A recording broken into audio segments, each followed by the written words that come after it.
How is it going, everyone? It's Caleb Lumley here, and today we are going to be talking about another Marvel movie, another movie that is part of the MCU. We are going to be talking about The Incredible Hulk. Now, this is the Hulk movie from 2008. I believe that this was basically a reboot, because I think there was one in 2005 as well. I don't really know why the reboot happened. I don't know why these movies came out so close together. And to be honest with you, after watching this, I don't think I've actually ever seen this movie. I saw the original Hulk, and I remember seeing that one because I remember the Hulk being out in the desert and like throwing tanks and stuff. But I don't know if I've ever actually seen this movie until now, which was really strange. I did play the video game for this movie. I do remember that, though, because I remember fighting Abomination in the video game. But yeah, I did. Apparently, I just somehow missed this movie.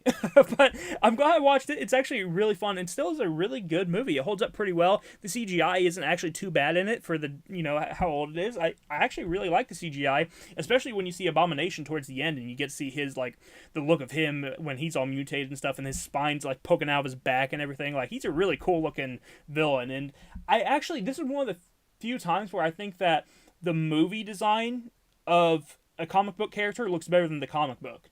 I think that the movie design for Abomination looks 100 times better than the comic book version, and maybe that's just me, but I don't know. I just really like this design of him. I think he's really cool looking. Love the spines coming out of his back. He doesn't look as cartoony, in the comic books. He has like kind of like fins popping off the side of his head, but I like him a lot more in this. I think he looks a lot cooler. But the Hulk is all about Bruce Banner, of course. Bruce Banner is infected by this basically super soldier program. They are trying to make him into a super soldier. It backfires, and it just turns him into an uncontrollable Hulk.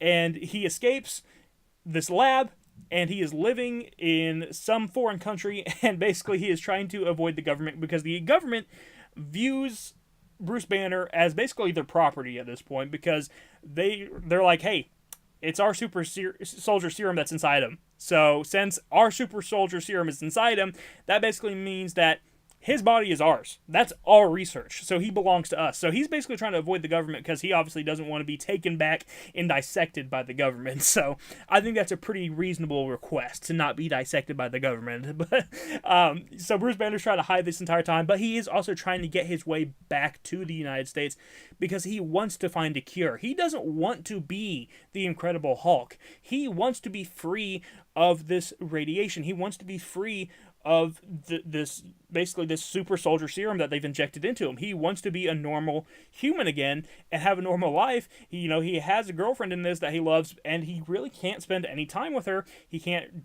go back to living his normal life because if he goes back over there, the government's going to go after him. And it's kind of a double-edged sword too, because not only will the government go after him, but they probably won't be able to stop him anyway. So it's going to end up being the government going after him and more people just dying in the process because they are trying to they're trying to go after an unbeatable force. This isn't something they can really take down, but they're going to keep throwing things at him to try to take him down. So it's a really interesting kind of conflict that's going on there. But overall, I really enjoy this movie. I really enjoy the acting in this movie. Now, the interesting thing about this movie is that you don't have the same actor, Mark Ruffalo. You don't have Mark Ruffalo in this movie playing the Hulk, which is kind of weird because this is still part of the MCU, but you don't see you don't see Mark Ruffalo, obviously. So it's just kind of weird because they replaced the main actor in this one pretty quickly. The main actor in this was Edward Norton, and I actually prefer Edward Norton over Mark Ruffalo, if I'm being honest. I just think that it's a better actor in general. And I also prefer this portrayal of the Hulk better because this Hulk is a lot more serious than the Hulk that you get in the future MCU movies where it's just more of like a slapstick comedy relief type character. So I will say I actually really like this portrayal of the Hulk. I think that this is probably my favorite portrayal of the Hulk in any sort of like on-screen appearance that I've seen, at least in live action. So I do like that quite a bit, and I wish that they would have been able to keep Norton on because I actually really liked him in this movie. I think they did a good job with that. Also, I don't think that you ever see his love interest in any of the movies again either. Maybe I'm wrong there, and if I am, let me know in the comments below, but I feel like she just kind of falls off the face of the earth too, because I remember that they go into a romance with kind of like Hulk and Black Widow at some point. But I don't know. I feel like that just kind of dropped off the face of the earth too. Maybe I'm wrong there, but I don't think that she pops up in any other Marvel movies, so it's also kind of odd. But overall, though, this is a really fun movie. I really enjoy it. I enjoy the bad guy. Abomination is awesome. Abomination is basically, he was just a soldier that was supposed to be going after Hulk, and he needed to have basically, a level playing field. So they injected some super soldier serum into him, and it made him really fast. It made him be able to regenerate, but he still wasn't quite as good as the Hulk.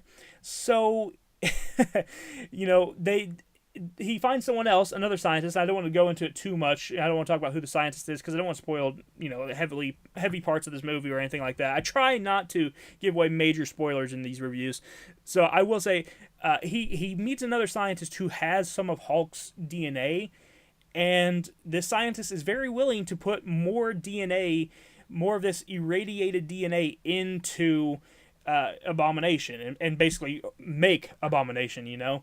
But the character Emil gets injected with basically the Hulk's version of the super serum, which is it's kind of like his DNA that they're using to basically make more of the super serum. And Emil gets injected with it. Emil is this basically soldier that I was talking about who had the first super soldier serum injected into him.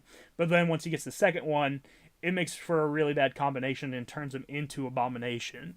And like I said before, he looks awesome. But one thing I will say, and this is a slight spoiler, but it's something that is kind of a pet peeve of mine. There's this awesome fight scene between the Hulk and Abomination at the end of the movie. It's really, really good. I really love it. I like how they kind of show, the weakness of Abomination, because Abomination, the only way that you can really pierce the skin of the Hulk, apparently, because he gets shot with bullets, he gets shot with everything throughout this movie, and nothing actually pierces the Hulk. But the one thing that does are these spines that are popping up out of the elbows of Abomination. And that lets you know that, if these spines on Abomination can cut through Bruce Banner's skin, the Hulk, if they can cut through the Hulk, then they're probably going to be able to cut through Abomination too. So he literally rips out one of his elbow spines and stabs him with it. And that was super BA. I thought that was really good, directing and just good writing in general. They told a story through a fight scene, which was really good. I really, really enjoyed that. And I think that it's nice to see something that well written, because a lot of times, a lot of these movies can kind of feel like popcorn slop, but they actually did do a good job of telling a story with the fight scene. So I really enjoyed that. And the only thing I didn't enjoy is that he didn't kill Abomination. Abomination is a terrible bad guy. He's an awful human being. Awful mutant? I get awful, whatever you want to call him. He's a bad guy. He's a bad dude. He's a villain. He just went through a city killing hundreds and thousands of people, and then Hulk doesn't kill Abomination? He just lets him live anyway? Come on, dude.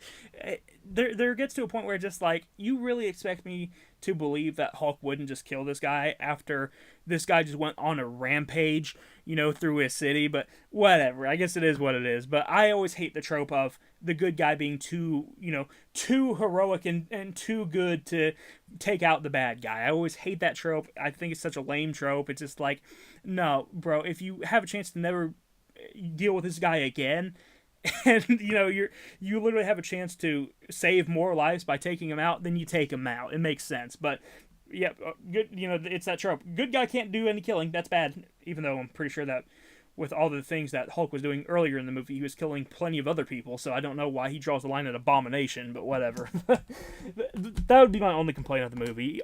With that, though, I still enjoyed the movie. It was still a really fun movie. I think the CGI was great. I love the soundtrack of this movie, especially during some of the chase scenes. The soundtrack and the music during the chase scenes was really, really good. And there's some really fun chase scenes in this as well, and just some really fun action scenes, The whole sequence of Abomination going after the helicopter and Hulk trying to chase him down and stop him before he jumps onto the helicopter and drags it down is a really fun scene. So there's a lot of good stuff here, and I'm definitely glad that I went back and watched The Incredible Hulk. I thought for sure I had seen it. Apparently I had not, though. But overall, it's a great movie. Go check out The Incredible Hulk, and we will talk more about Marvel movies in another movie review coming up. So thank you guys for watching. I will talk to you in the next one. You have a wonderful day. Bye-bye.